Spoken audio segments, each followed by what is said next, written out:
Você vai ver agora mais um corte de uma das aulas do Instituto Brasileiro de Engenharia Estrutural. Lembrando que aqui no nosso canal nós sempre trazemos conteúdos da prática, do dia a dia de quem realmente vive projetos de estruturas de concreto armado, com dicas e recomendações do que é verdadeiramente praticado no dia a dia de quem projeta. Acompanha comigo até o final. Então eu gosto muito desse texto do professor Vasconcelos. Para mim ele é um guia muito interessante quando eu estou com dúvidas, né, de como encaminhar um determinado problema durante uma verificação. E aí, como eu falei, esse é o texto da ABS. Vejam, a norma foi revisada primeiro em 2003, 10 anos depois, aquele colega citava que não estava sendo praticado, 2013, e já em 2015 a gente percebe que a ABS já demonstra preocupação e lança essa cartilha, né? Essa recomendação. E nessa cartilha, eu pego alguns itens, e o primeiro é esse: tipos de verificação. A gente tem praticamente 3 tipos. Os 2 primeiros, antes da obra executada, e o terceiro, após a obra executada. Puxa, mas faz sentido fazer validação depois da obra pronta? Ela é menos efetiva do ponto de vista de uma eventual correção de rumo. Mas faz, porque é uma validação. É como se você está com um produto pronto e você testa. As 2 primeiras realmente são as mais corriqueiras. A gente fazer antes da obra ser executada. Óbvio que o mundo ideal é a letra A, você fazer a verificação para e passo com o desenvolvimento do próprio projeto. Em outras palavras, o verificador entra no processo junto com o projeto de estrutura.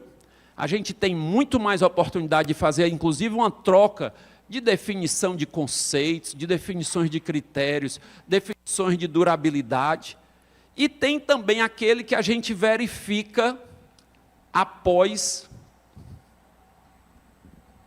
o projeto já pronto, mas ainda não executado, certo? Pessoal, uma outra frase que eu gosto muito é que a verificação, de fato, é uma gestão de risco, né? Eu acho curioso quando, infelizmente, tem um acidente na engenharia, seja civil ou aeronáutica, as empresas de comunicação chamam um especialista em risco, né?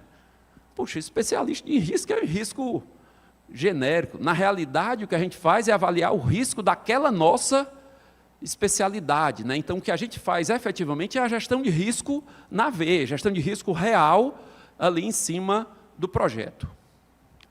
Vamos em frente. E essa gestão de risco, a gente procura mitigar falhas.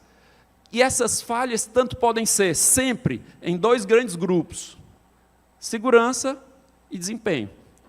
A segurança, como diria um ex-ministro, né, não se negocia, é inegociável. Tem que atender o estado limite último. O desempenho, a gente vai verificar flecha, fissuração, vibração, as questões de segurança ao incêndio. Então, esse é o nosso dia a dia. Quando a gente está, como eu citei, em paralelo ao desenvolvimento, às vezes a gente chega a ser chamado a definir alguns critérios.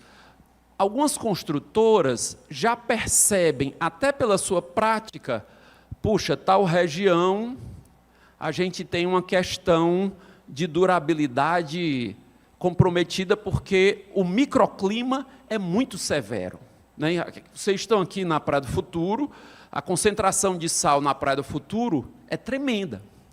E tem aí ainda uma série de... A ventilação de Fortaleza entra pelo leste, a umidade de Fortaleza é mais de 70% o ano todo, o índice de chuva é muito baixo, então é uma bomba relógio em termos de corrosão.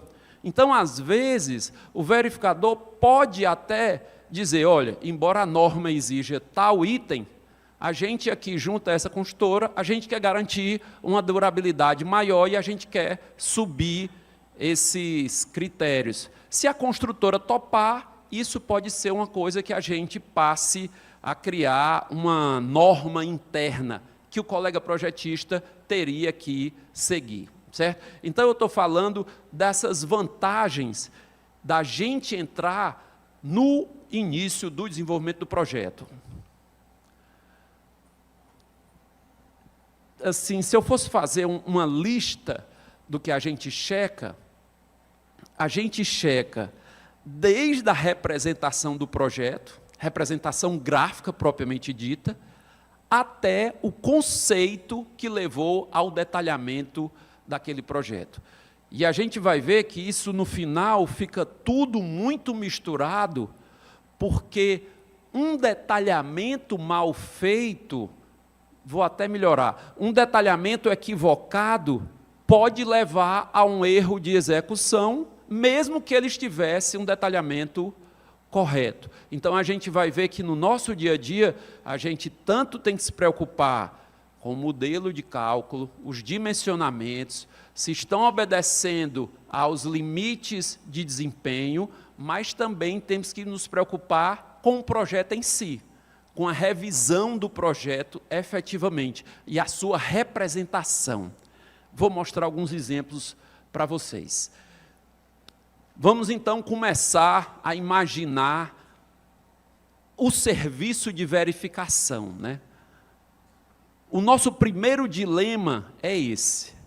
Ora, todo projeto de engenharia, ele parte da seguinte concepção. O projeto pronto é um modelo físico. Está lá, o prédio está lá. Mas, na fase anterior, eu tenho que estimar o comportamento desse modelo físico. E eu vou estimar através de um modelo matemático. Ora, eu, como verificador, eu vou criar um modelo matemático que vai ser necessariamente diferente do modelo matemático que o nosso colega autor original fez, porque a gente sabe que tem uma infinidade, mesmo para uma estrutura exatamente igual, a gente sabe que tem uma infinidade de modelos matemáticos. Então, geralmente, esse é o caminho principal. Mas, às vezes, há outro caminho. Alguns projetistas, sabendo dessa dificuldade, das diferenças entre os modelos, eles preferem nos fornecer o modelo que eles adotaram, o modelo estrutural que eles adotaram. Então, esses são dois caminhos que a gente pode trabalhar no nosso dia a dia. Alguns a gente simula um modelo em paralelo e outros a gente recebe o modelo do colega. E aí a gente começa a trabalhar. E o que é que eu chamo de começar a trabalhar? A gente vai começar concepção. O prédio atende aos parâmetros de estabilidade global, parâmetros de durabilidade. O prédio está atendendo o que se exige em termos de qualidade do concreto, cobrimento, dimensões mínimas, resistência ao fogo, carregamento. Tudo isso são as considerações iniciais. Então, a gente começa a trabalhar. E aí, gostou? Quer aprender um pouco mais? Quer ir mais profundamente nos assuntos de projetos de estruturas de concreto protendido? Eu tenho uma boa notícia para ti.